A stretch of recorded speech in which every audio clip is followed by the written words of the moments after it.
Dealing with proprietary backup formats. Hi everyone, Leo Notenboom here for askleo.com. Let's dive right into the question. How does making image backup relate to issue with long-term storage that you made a video about a while back? What I mean is proprietary image format that you may not be able to read in 10 years. What is your strategy with making temporary image backups and long-term backups without a proprietary format? Honestly, long-term viability of proprietary formats transcends backups, right? It's true for almost any file that you write to disk. And in fact, it transcends files. It's true for hardware as well. You've probably already thought about things like floppy disks that you may have stored somewhere that you can't read anymore because you don't have a floppy disk drive. That kind of issue is both pervasive and, to be honest, is never going to go away. First, what does it mean to be proprietary? Proprietary means that the file format, the way that the information is written into the file, is organized in a way that is unique or specific to the program that's writing it and has not been made public. There's no open definition of how the data is organized. What it means, of course, is that then the program that wrote it is really the only program that can then read it, or compatible programs typically from the same manufacturer. Often, proprietary formats are even considered companies' intellectual property and protected from being reverse engineered. Contrast that with open file formats that are well understood, that anybody who feels like writing software can write software to create files in that format in the correct organization, read files in that format, understanding the organization of the information that's in there. Backup programs fall into the former category. Most of them write their images to proprietary formats. Macrium Reflect, for example, writes to a .mrimg file, which is unique to Macrium Reflect, and honestly, only understandable by Macrium Reflect. So what does that mean for the long-term viability of your backups? Well, what it means is a shift in thinking. Backups, the way I'm going to define them, are really short-term. By that I mean their value decreases fairly rapidly over time. When you think about it, if you've got a full image backup of your machine, you're going to need it pretty quickly, and you're going to discover you need it pretty quickly, be it a hardware failure, a malware infestation, a file that's been accidentally deleted, those kinds of things. Those are the kinds of things that image backups in particular do a great job of protecting you from. But they're also the kind of a thing where, the backup that you created a month ago isn't really going to be that valuable for a problem that you face today, especially if you've been creating backups the entire time. That's why I say the value of a backup decreases over time. Now, the new concept, or this different concept that I want you to consider, is that of an archive. An archive is something that you intend to keep long-term. For example, I have a terabyte worth of photographs. I do not have those in a proprietary format. They are stored somewhere. There's something I want to keep forever. I consider that an archive of all the photos that I've ever taken. And like I said, they're not in a proprietary format. And that's kind of the key, I think, is that we don't create our archives the same way we create backups. We also don't include the same information.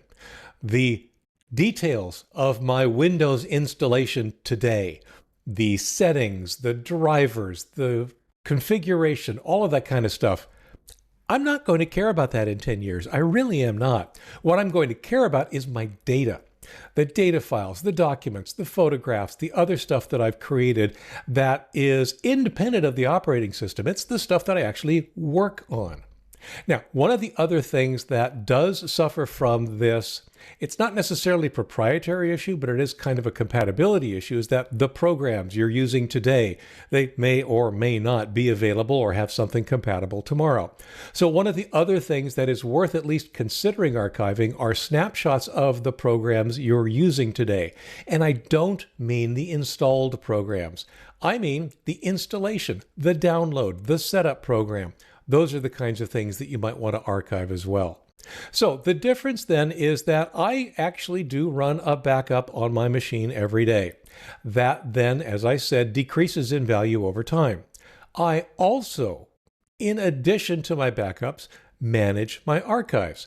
I copy files from where they happen to be residing, wherever I work, to an archive location, a different machine, a cloud storage, whatever makes sense. And the key there, like I said earlier, is that it's not in a proprietary format. I'm just copying the existing files to wherever I want them to be. I'm pretty confident that a JPEG file, for example, my images, those are going to be understandable 10, 50 years from now. Document files, .docx, I think is so pervasive that, yeah, it's going to be readable for a very, very long time. PDF files, yep, those are going to be around for a very, very long time. And in fact, the latter, and maybe the document files, is in fact an open format where you can actually understand how the data is stored in it in case there is no software, you need to write your own. Highly unlikely, of course. But the point is that these formats are going to be around for a very long time. So I don't consider them proprietary, and I don't consider them at risk of not being readable 50 years from now.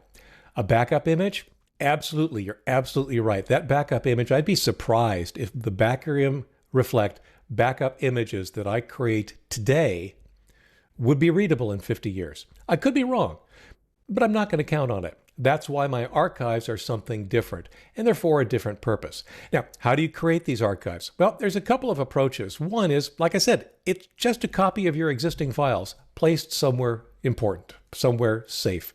It can be manual. You can literally just copy the files to wherever you want them to be archived.